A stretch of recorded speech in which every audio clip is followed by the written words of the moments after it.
কোষে দেখি 6.1-এর চক্রবৃদ্ধি সুদের অঙ্কগুলো এখন আমরা করব।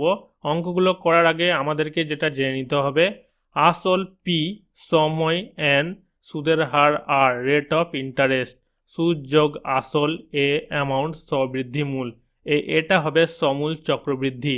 চক্রবৃদ্ধি সুদের ক্ষেত্রে যেটা সূত্র হবে, সমূল চক্রবৃদ্ধির এ, সবৃদ্ধি মূল এ যেটা সূত্র হবে, এই সূত্রটা। সুদ যেটা হবে সবৃদ্ধি মূল এ, মানে সমূল চক্রবৃদ্ধির সঙ্গে বিয়োগ যাবে আসলটা পি, তারপরে আমরা সুদটা পেয়ে যাব। সরল সুদের ক্ষেত্রে কি ছিল, সুদ আয় সমান সমান ছিল পিআরটি বাই 100, সুদ যোগ আসল এ, অ্যামাউন্ট বের করতে হতো, সুদের সঙ্গে আসল যোগ করে আমাদেরকে সবৃদ্ধিমূল অ্যামাউন্টটা বের করতে হতো। সরল সুদ কি আর চক্রবৃদ্ধি সুদ কি সেটা আমাদেরকে জানতে গেলে এই প্রথম পেজটা আমাদেরকে পড়ে নিতে হবে ভালো করে। 1 নম্বর অঙ্কটাতে কি বলেছে, আমার কাছে 5,000 টাকা আছে, আমি ওই টাকা একটি ব্যাংকে বার্ষিক 8.5% চক্রবৃদ্ধি সুদের হারে জমা রাখলাম।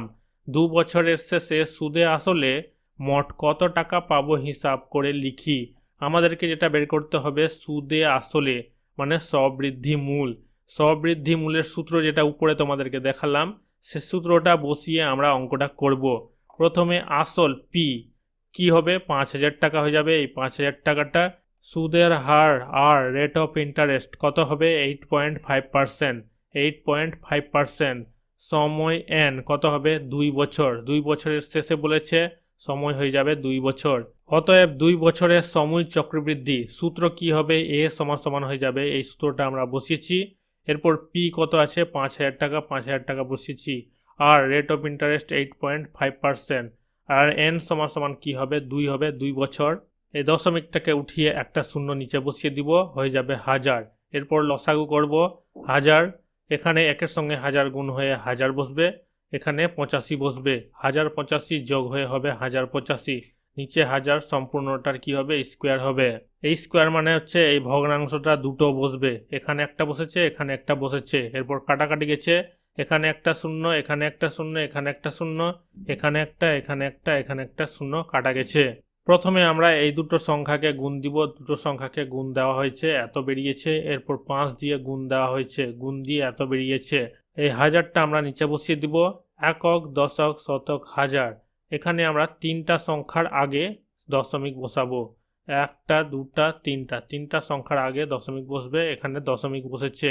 2 এর পরের সংখ্যাটা কত আছে 5 আছে, 5 বা 5-এর উপরে যদি থাকে তাহলে আগের সংখ্যাটা কত আছে 2 আছে, এটা পরিবর্তন হয়ে যাবে, 2 এর সঙ্গে 1 যোগ হবে, 2 এর সঙ্গে 1 যোগ হলে কত হবে 3 হবে। অতএব 2 বছরের শেষে সুদে আসলে মোট 5,886.13 টাকা পাবে। 2 নম্বর অঙ্কটাতে কি বলেছে, 5,000 টাকার বার্ষিক 8% চক্রবৃদ্ধি সুদের হারে 3 বছরের সমূল চক্রবৃদ্ধি কত হবে নির্ণয় করি। তো এখানে আমাদের সমূল চক্রবৃদ্ধি বলেছে, এখানে বলে দিয়েছে সমূল চক্রবৃদ্ধি বের করতে হবে। সূত্র যেটা আছে এ সমান সমান, এটা সূত্র আছে সমূল চক্রবৃদ্ধির। প্রথমে আমরা লিখব আসল পি সমান সমান 5,000 টাকা, এখানে আসল কত আছে 5,000 টাকা আছে, সুদের হার আর, rate of interest 8%, rate of interest সুদের হার কত আছে 8% আছে, সময় এন 3 বছর, সময় কত বছরের জন্য 3 বছরের জন্য, এখানে সময় হবে 3 বছর। অতএব 3 বছরের সমূল চক্রবৃদ্ধি কত হবে, এখানে সূত্রটাকে বসিয়ে আমরা অঙ্কটা করব। পি প্রিন্সিপাল কত 5,000 টাকা, আর রেট অফ ইন্টারেস্ট 8%, এন সময় কত হবে 3 বছর। এই দুটোকে লসাগু করব, 100 100 আর 1 গুণ হয়ে 100 বসবে, 8 যোগ হবে 108 হবে। এই ভগ্নাংশটার কিউব আছে, মানে এই ভগ্নাংশটা 3 বার বসবে, একবার দুবার 3 বার বসেছে, এরপর উপর নিচ কাটাকাটি যাবে, এখানে দুটো শূন্য কাটবে এখানে দুটো শূন্য কাটবে, এখানে একটা শূন্য কাটবে এখানে একটা শূন্য কাটবে, এরপর 5 দিয়ে আমরা কাটবো, 5 দুগুণা হয়ে যাবে 10, আর 5 একে 5, এরপর 2 দিয়ে এটাকে আর এটাকে কাটবো, 2 একে 2, 2 5 10, 2 4 8, এরপর এই দুটোকে গুণ দিব আর এটাকে গুণ দিব।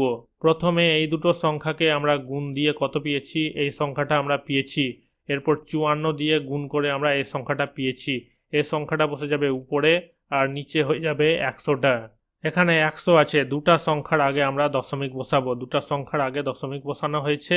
অতএব 3 বছরের সমূল চক্রবৃদ্ধি 6,298.56 টাকা হবে। 3 নম্বর অঙ্কটাতে কি বলেছে, গৌতম বাবু 2000 টাকা বার্ষিক 6% চক্রবৃদ্ধি সুদের হারে 2 বছরের জন্য ধার নিয়েছেন। 2 বছর পরে তিনি কত টাকা চক্রবৃদ্ধি সুদ দেবেন তা হিসাব করে লিখি। আমাদেরকে যেটা বের করতে হবে চক্রবৃদ্ধি সুদ, শুধু সুদটা আমাদেরকে বের করতে হবে। এটা বের করার জন্য আমাদেরকে প্রথমে সমূল চক্রবৃদ্ধি বের করতে হবে। সমূল চক্রবৃদ্ধি বের করার পর পি আসল যেটা আছে সেটা বাদ যাবে সমূল চক্রবৃদ্ধি থেকে, তাহলে আমরা চক্রবৃদ্ধি সুদটা পেয়ে যাব। প্রথমে আমরা লিখব আসল পি সমান সমান 2000 টাকা। আসল কত আছে 2000 টাকা।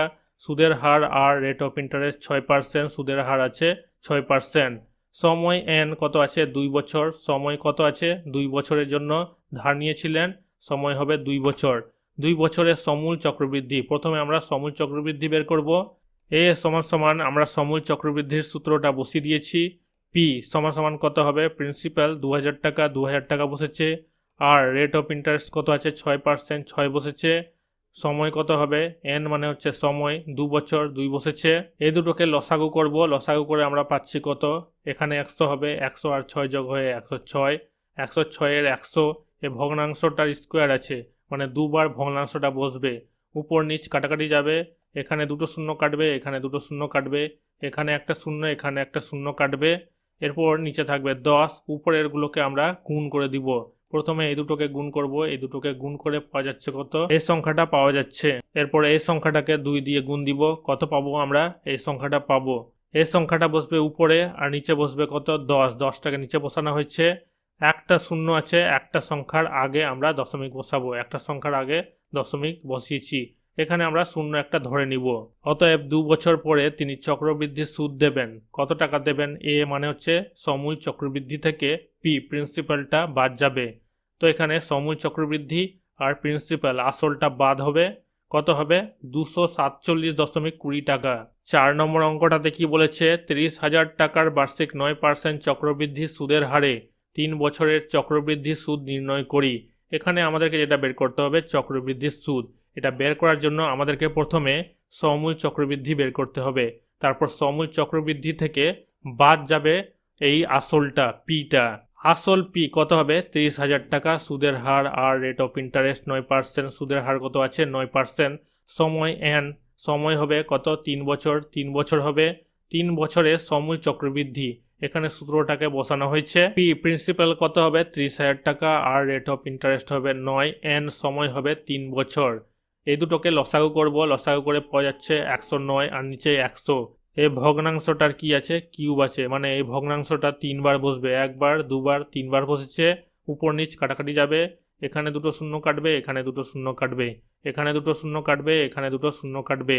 এরপর উপরের সংখ্যাগুলোকে আমরা গুণ দিব আর নিচে 100টা লিখে দিব। এই দুটো সংখ্যাকে গুণ দিয়ে আমরা কত পাচ্ছি, এই সংখ্যাটা পাচ্ছি। এই সংখ্যাটাকে আবার 109 দিয়ে গুণ দিয়ে পাচ্ছি আমরা এই সংখ্যাটা। এই সংখ্যাটাকে আবার 3 দিয়ে গুণ দিয়ে আমরা পাচ্ছি এই সংখ্যাটা। এই সংখ্যাটা উপরে আর এই 100টা নিচে বসানো হয়েছে।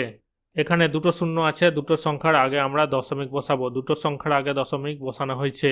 অতএব 3 বছরের চক্রবৃদ্ধি সুদ কত হবে, এ অ্যামাউন্ট সবৃদ্ধি মূল, সবৃদ্ধি মূল থেকে বাদ যাবে পি প্রিন্সিপাল, আসলটা বাদ যাবে, বাদ দিয়ে এটা আনসার বের হবে, কত বেরিয়েছে 8,850.87 টাকা, এটা হয়ে যাবে আনসার। 5 নম্বর অঙ্কটাতে কি বলেছে, বার্ষিক 5% চক্রবৃদ্ধি সুদের হারে 80,000 টাকার 2.5 বছরের সমূল চক্রবৃদ্ধি কত হবে তা হিসাব করে লিখি। এখানে 2.5 বছরের সমূল চক্রবৃদ্ধি বের করতে বলেছে। এটা করার জন্য আমাদেরকে প্রথমে 2 বছরের সমূল চক্রবৃদ্ধি প্রথমে বের করতে হবে, আর অর্ধেক বছরটা হয়ে যাবে সরল সুদের হারে। 5% হারে 80,000 টাকার 2 বছরের সমূল চক্রবৃদ্ধি, আসল পি হয়ে যাবে 80,000 টাকা, সুদের হার আর রেট অফ ইন্টারেস্ট 5%, সময় এন 2 বছর, এখানে সূত্রটাকে বসানো হয়েছে। এরপর পি প্রিন্সিপাল কত হবে 80,000 টাকা, রেট অফ ইন্টারেস্ট 5, 2 বছর সময়। এরপর এটাকে লসাগু করা হয়েছে, 105 যোগ হয়ে হয়েছে 105, 105-এর 100, এটার স্কোয়ার, মানে এই ভগ্নাংশটা দুবার বসবে, দুবার বসেছে। উপর নিচ কাটাকাটি যাবে, এখানে দুটো শূন্য কাটবে, এখানে দুটো শূন্য কাটবে, এখানে দুটো শূন্য কাটবে, এখানে দুটো শূন্য কাটবে, নিচে কিছুই থাকবে না। উপরের সংখ্যাগুলোকে গুণ দিয়ে দিব, 105, 105 গুণ করে আমরা এই সংখ্যাটা পাচ্ছি, তারপর 8-এর সঙ্গে গুণ করে আমরা এই সংখ্যাটা পাচ্ছি। এর সমূল চক্রবৃদ্ধি কত হবে 88,200 টাকা। 5% হারে, এটা সরল সুদের হারে আমরা বের করব এই টাকাটাকে। এই টাকাটাকে আমরা কত অর্ধেক বছরে সরল সুদের হারে বের করব। আসল পি কত হবে 88,200 টাকা, সুদের হার আর রেট অফ ইন্টারেস্ট হবে 5%, সময় টি সময় হয়ে যাবে অর্ধেক বছর, আই এখানে 17 টাকা বসানো হয়েছে, সুদ সমান সমান কত হবে পি আর টি আর নিচে হয়ে যাবে 100।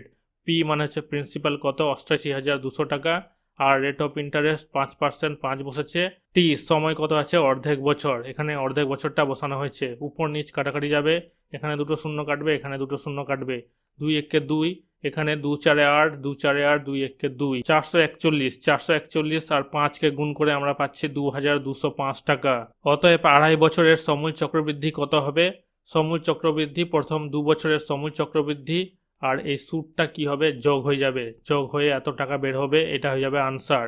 6 নম্বর অঙ্কটাতে কি বলেছে, ছন্দা দেবী বার্ষিক 8% চক্রবৃদ্ধি সুদের হারে কিছু টাকা 2 বছরের জন্য ধার করেন, চক্রবৃদ্ধির সুদ 2,496 টাকা হলে ছন্দা দেবী কত টাকা ধার করেছিলেন নির্ণয় করি। এখানে যেটা আমাদেরকে বের করতে হবে টাকা, পি প্রিন্সিপাল মানে আসলটাকে আমাদেরকে বের করতে হবে। 6 নম্বরের অঙ্কটা মনে করি ছন্দা দেবী ধার করেছিলেন x টাকা, এটা আমরা ধরে নিলাম, আসল পি সমান সমান হয়ে যাবে কত x টাকা, সুদের হার রেট অফ ইন্টারেস্ট কত হবে 8%, এখানে কত আছে 8% আছে, সময় n কত হবে 2 বছর, 2 বছরে চক্রবৃদ্ধি সুদ, তো সুদটা আমরা বের করব, সমূল চক্রবৃদ্ধির সঙ্গে আসলটা বাদ যাবে, তাহলে আমরা সুদটা পেয়ে যাব। পি প্রিন্সিপাল আসল কত ধরা হয়েছিল x ধরা হয়েছিল আর রেট অফ ইন্টারেস্ট কত ছিল 8%, এন সময় কত ছিল 2 বছর, পি কত ধরা হয়েছিল প্রিন্সিপাল এক্স ধরা হয়েছিল।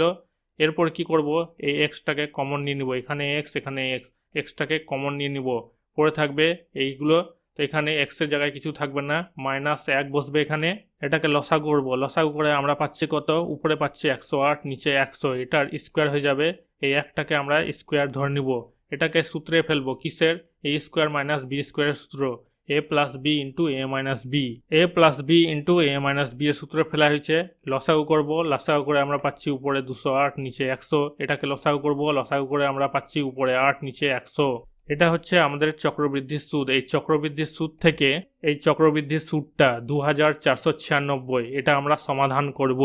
প্রশ্নানুসারে আমরা যে চক্রবৃদ্ধি সুদটা পেলাম এই সুদটার সঙ্গে সমাধান হবে প্রশ্নে যে চক্রবৃদ্ধি সুদটা ছিল সেই সুদটার, বা x সমান কি হয়ে যাবে, এটাকে আমরা উল্টে এদিকে লিখে দিব, 100 গুলো উপরে চলে যাবে, 208 আর 8টা নিচে চলে যাবে, উপর নিচ কাটাকাটি যাবে, এই দুটোকে আমরা 8 দিয়ে কাটবো, 8 একে 8, 8 দিয়ে এটাকে যদি ভাগ দিই তাহলে পাবো আমরা 312, এই দুটোকে আমরা 4 দিয়ে ভাগ দিব, 4 5 20, 4 2 8, আর এখানে পাওয়া যাবে 78, এই দুটোকে আমরা 2 দিয়ে ভাগ দিব, 2 2 4, 2 6 12, এখানে হয়ে যাবে 2 3 6, 2 9 18, এই দুটোকে আমরা 2 দিয়ে ভাগ দিব, 2 5 10 আর 0 বসবে 50 হবে, এখানে 2 1 2 আর 2 3 হয়ে যাবে 6, 13 বের হবে, 13 আর 39কে আমরা 13 দিয়ে ভাগ দিব, 13 কে 13, 13 3 39, 50 100 আর 3কে আমরা গুণ দিব, 5 3 হয়ে যাবে 15, 1500 আর দুটা শূন্য বসবে, 15,000 হয়ে যাবে, x সমান 15,000 টাকা।